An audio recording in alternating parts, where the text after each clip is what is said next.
Hello my viewers, welcome back to another Hex Maniac Advanced tutorial. This tutorial is guest number 3, Team Building Strategies.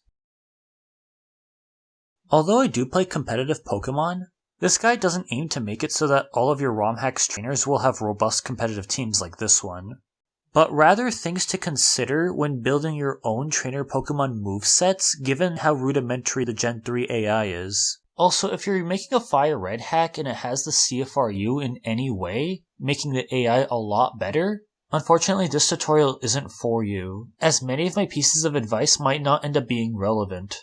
Like, the programming is different than in the vanilla games.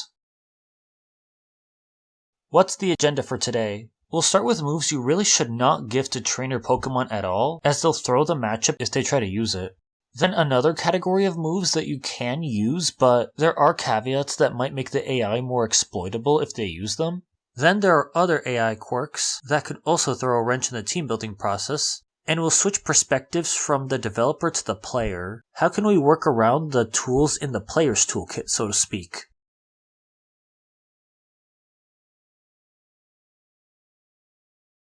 We will immediately start the tutorial this time. Let's just get right to it. The first thing to avoid is actually not a move, but an AI flag. I just thought it would be worth mentioning in this segment. It's this one right here, PreferBatonPass. The funny thing is that across all Generation 3 games, no trainer actually uses this flag, even in post-game battle facilities. To fix this soft lock in Pokemon Emerald, go to this address, 2DDF75, type a circumflex, and then all of this text.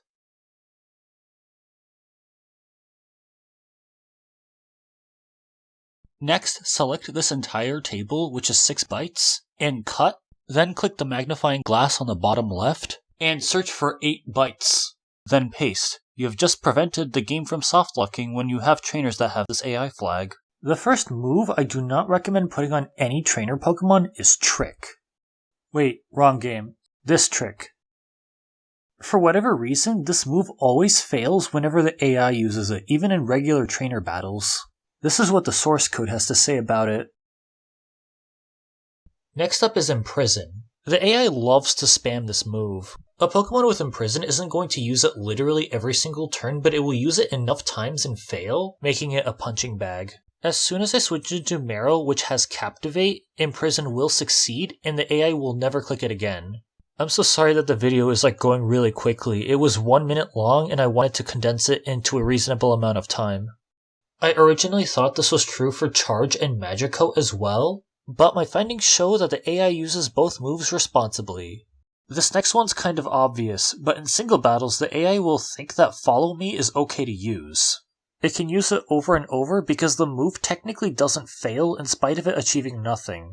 On the other hand, Helping Hand is in its moveset and this ferret will never click it, as it should. Keep this in mind whenever you create 2 different trainers that walk up to you for a double battle. 2 different trainers that the player could fight separately.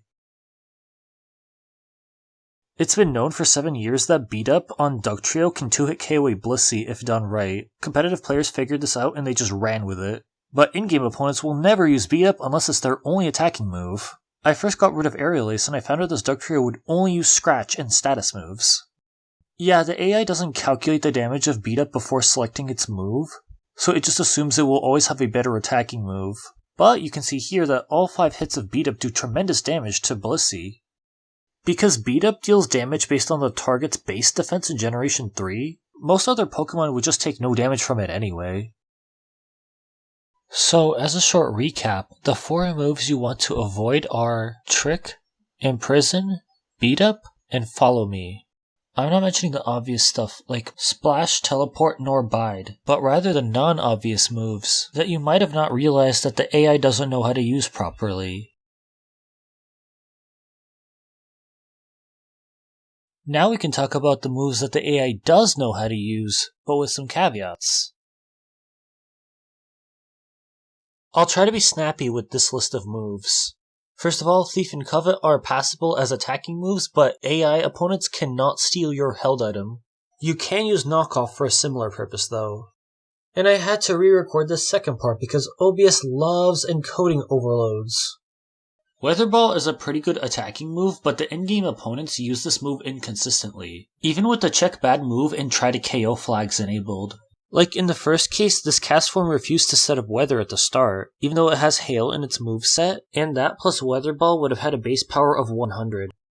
Its other offensive option is Flame Wheel, and in either weather, cast form can use that over Weather Ball. It does introduce a lot of unpredictability, even if Weather Ball is the Pokemon's only attack. This time I switched Flame Wheel for Rain Dance, and it took cast form 5 turns to attack the Sand Slash after it sets up Hail. And using the check viability flag doesn't make much of a difference. If your trainer Pokemon can use a different high power move of a particular type, just use that over Weather Ball. Hidden Power is an odd move when used by the computer. In scenarios where it's the strongest attack against your Pokemon, the Pokemon might sometimes click its other attacks. I just found this out recently, but if you're using a ROM that has the Trainers with EVs utility, where a Pokemon's IVs field is hijacked into a table entry that contains natures, EV spreads, Pokeballs, etc., its type is actually random every time you reset. In that other example in Fire Red, Sandslash's hidden power type was fighting because its IVs were all a multiple of 2. So in ROM hacks like these, hidden power has even less reliability, but the AI is competent enough to use the move. The move Roleplay can sometimes make the AI exploitable, as there's a 50-50 chance it will select Roleplay instead of attacking, and while it doesn't happen often, it could click Roleplay against your Pokemon more than once, if neither Pokemon has a so-called encouraged ability. If the trainer that has a Pokemon with Roleplay does not have the check viability flag, then all bets are off. During some of my playthroughs, I've noticed that some Pokemon use the move Mind Reader or Lock On twice in a row, but more generally, the AI doesn't really put much forethought into the second move it uses after it clicks Lock On or Mind Reader. Here's a simple one. Generation 3 has 3 layers of spikes, but the AI will only click spikes once. If you modified Stockpile's move effect so that it also boosts defense and special defense, the enemy Pokemon will still be limited to using Stockpile 3 times, thus limiting its defenses to +3. And here, the only reason why Snorlax got to use Stockpile 4 times was because the AI was set to move randomly. If an enemy Pokemon has used any number of Stockpiles, it can use Swallow at full health, especially if it outspeeds your Pokemon. Sometimes if a trainer Pokemon has both Rest and Sleep Talk, it can call Sleep Talk right as it wakes up. It doesn't grasp the fact that you will always sleep for 2 turns when clicking Rest. Camouflage has its merits, especially if you are very creative with differing map designs. The CPU will use it once and never again, is what I would say, but there's a chance that it will waste its turn using Camouflage again. Both Teeter Dance and Yawn inflict their own status conditions in unique ways, but as is demonstrated in the Norman fight, the Spinda will sometimes use Teeter Dance on an already confused Pokémon, while his Slacking can sometimes use Yawn on my sleeping Grovyle. Although in both cases you could argue that the AI is trying to predict a switch, as you don't want your active Pokémon, especially in a Nuzlocke, to remain confused or asleep.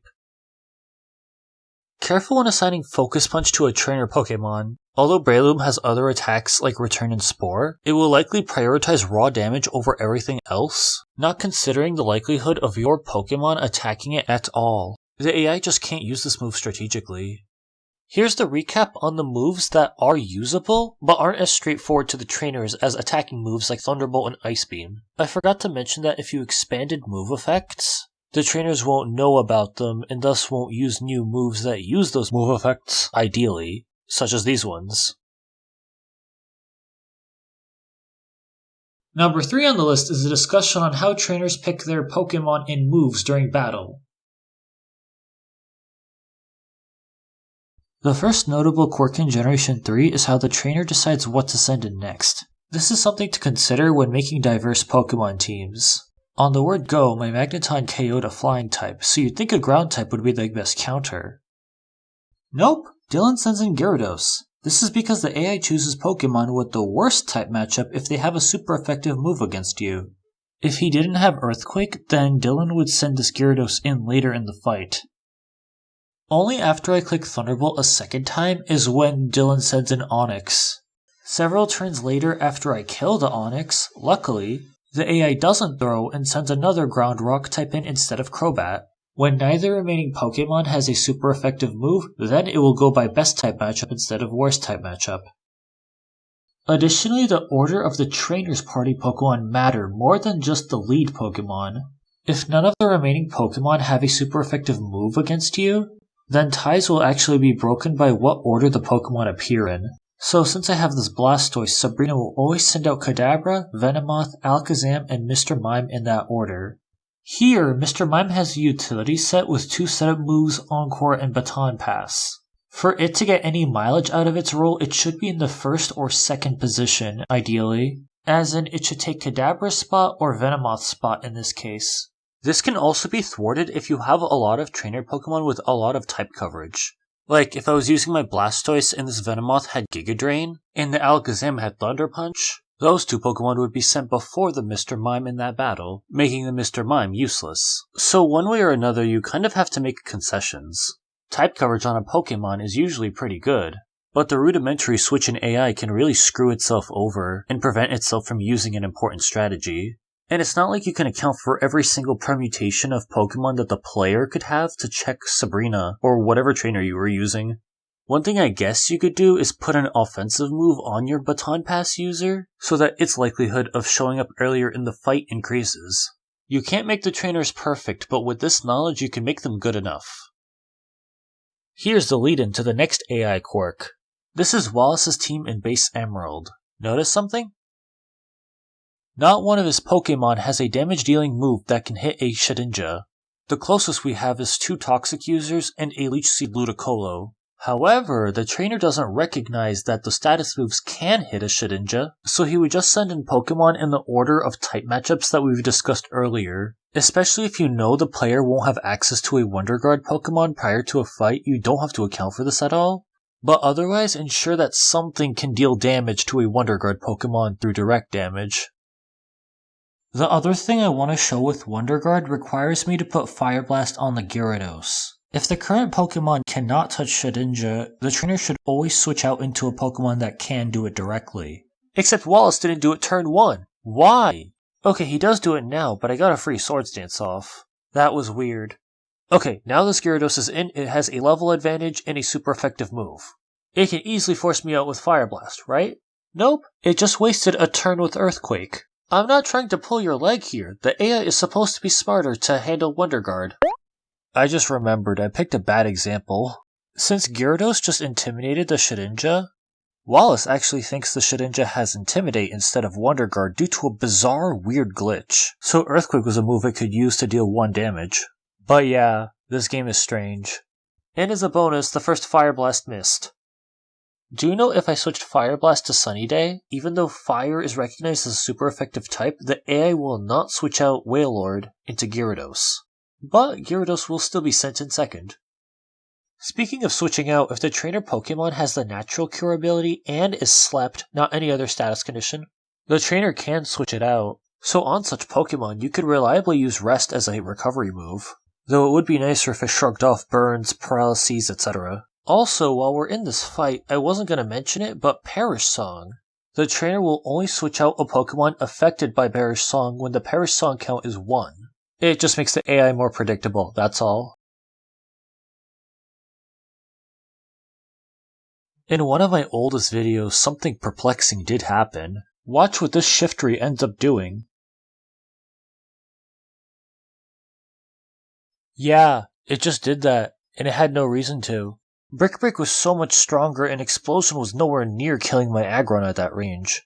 Turns out there's a bit of randomness when it comes to 2 or 3 of the AI flags. Up to 60% of the time, the CPU could just go out on a limb and just explode. For both the player and the developer, this is a blessing and a curse. This next AI quirk is exclusive to Pokémon Emerald. You can see all the Pokemon's moves in HMA itself. Watch how this turn plays out.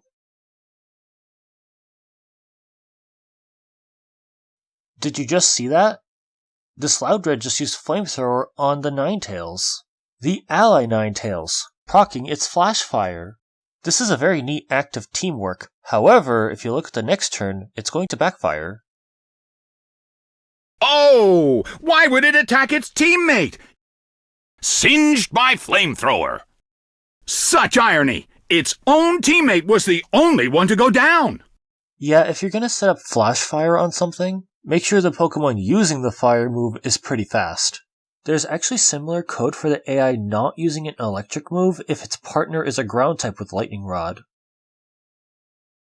The AI is also able to use Skill Swap on its ally to give something like Slacking a better ability than Truant. I could go on and on talking more about some quirks, but you could go to this website and learn more about how Game Freak coded 99% of the trainers. I will also link it in the description. Wait, I actually forgot an AI quirk I did want to talk about.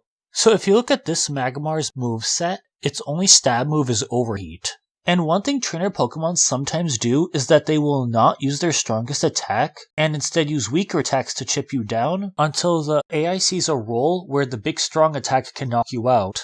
Specifically, the AI will refrain from using moves that lower its own stats or force recharge turns, if it won't lead to a KO. So if it's possible and you don't have 4 move slot syndrome, consider adding something like Flamethrower to a fire type that has Overheat, or Brick Break to a fighting type with Superpower. That way such Pokemon can maintain a better offensive presence. We're getting close to the end of the tutorial. All that's left are common ways players can exploit the rudimentary AI. So I'm using the same video of a ROM hack I played a couple years ago, and I PP stalled so many Pokemon, like this Aerodactyl. Like, I would repeatedly switch Aggron in on a Rock Slide and Salamence in on an Earthquake, doubling with Intimidate stacks. Lance doesn't get the hint that I'm continuing to do this, and thus will never get a read on me. This is an easier strategy for Pokemon that have Fighting and Ghost moves as their type coverage, as those provide the best neutral coverage in the game. But if you have both a normal and a Ghost type Pokemon, that doesn't mean anything, if you just keep switching out. Besides making the AI act randomly, you can throw in either a set damage move like Seismic Toss or Nightshade, or moves that prevent switching out like Mean Look. Or, for stuff like Elite Four members or final bosses, you can make them double battles to make switch stalling not a viable strategy. You could also throw in moves like Toxic or Spikes if you like one layer, or you might not care if the player does it anyway, and that's okay. Lots of important trainers use healing items in battle, but here's one instance where that's not a good idea. Say one of the trainer's lead Pokemon wants to get to low HP so it can activate a stat boosting berry. Well, it can, sometimes at least. But after a couple of turns of using Substitute or fewer turns of using Endure, this Jolteon will be at 1 HP and +1 special attack. This also applies if you want a Pokemon holding a Select Berry to sweep with Reversal or Flail. But I digress, the Jolteon's gonna use Baton Pass, right? How about no? This trainer decides to waste his turn and heal up Jolteon. Imagine if my Onix had Earthquake. It could have probably one-hit KO'd the Jolteon with a critical hit, making the setup all for naught. So, yeah, if you're going to give a trainer some healing items, you can't really give their Pokemon strategies like these. Another exploit players have is the move Substitute. For whatever reason, in Generations 3 and 4, the AI has no idea how to play around Substitute. And in the worst of cases, you get stuff like this Roselia only clicking Stun Spore against this Pokemon with a Substitute up. Your options are kind of limited here. Either ban the move Substitute, keep it as a single-use tutor move, or don't give so many trainer Pokemon moves that inflict status conditions. You can try using Taunt or Encore to play around Substitute, but I've noticed that neither move really solves the problem. This exploit is also kind of unavoidable. In double battles, the AI can sometimes double target a Pokemon that they can easily KO, like this Azumarill, so one could just use Protect to waste both of their turns. The player's partner Pokemon can take advantage of this by boosting stats or using a powerful spread move. Well, I tried switching in Sandslash on the next turn to take advantage of the double target, but they chose to double up on Regirock instead. So the AI is kind of inconsistent on this.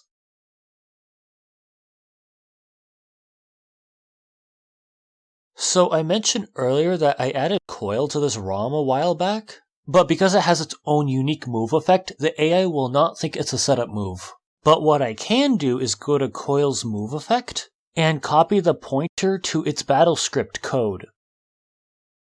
Next, let's go to Bulk Up's move data. Its move effect is most similar to coils. I will click this right arrowhead and go to Bulk Up's battle effect code.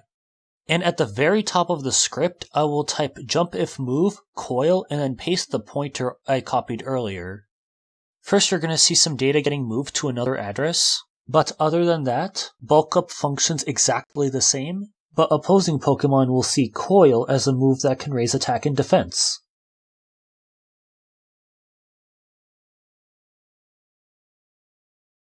The last thing I want to talk about is a way to counteract players knowing what moves trainer Pokemon can have, as well as your trainer's lead Pokemon. This is one of my favorite tricks you can do in ROM hacking. You can make multiple versions of the same trainer, but make slight changes to their type coverage or lead. You're seeing me doing this with Juan. I'm replacing his rematch battles with similar copies of Juan's original loadout. If you're making boss battles like Giovanni and Fire Red, it would be a bit less complicated than applying this treatment to a gym leader. For Juan, it's definitely possible, and I do have footage for it. It would just take too much time to explain what I'm doing. Don't get me wrong, this is a great way to catch players off guard, but you also need to know that you can't do this for every trainer, because contrary to popular belief, you cannot add many more trainers to the game.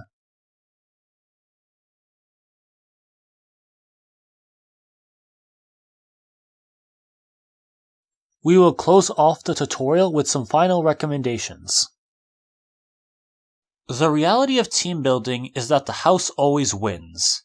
Or rather, you can't feasibly outsmart the player. But with this information, you can make your own trainers behave how you want them to.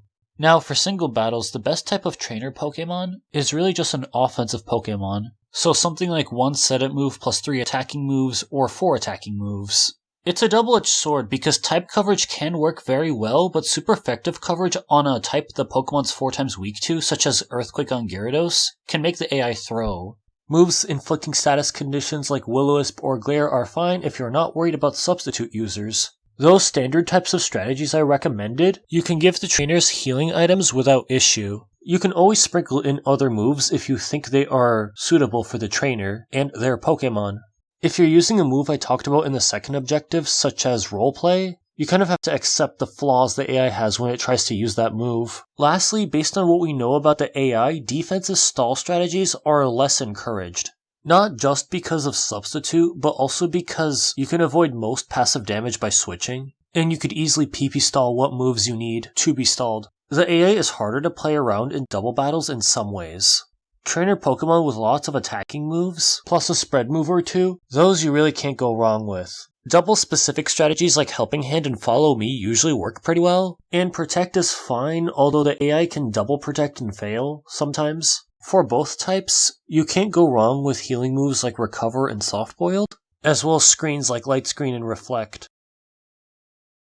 Besides Pinch Berries, I haven't mentioned held items at all. That's because which held item to use is very intuitive. Like type boosting items or Choice Band for all-out attacking Pokemon, Lumberries for setup sweepers, Leftovers for defensive Pokemon, and so on. That's pretty much all the team building advice I have. At the end of the day, it's your ROM hack, so you do whatever you want with it. This tutorial served to inform people, not coerce people into building teams in a specific way. You can always rewatch some segments if you didn't get it all in the first try. Admittedly, I did info dump a lot. You are invited to ask your questions in the comments down below, and I will try to answer them to the best of my ability. And as one motivational speaker puts it, real trainers are not perfect, and perfect trainers are not real. Anyways, if you would like to see more tutorials, check the description for HMA's tutorial page. Thank you all for watching, and I will be back with more videos. Smiley, smiley!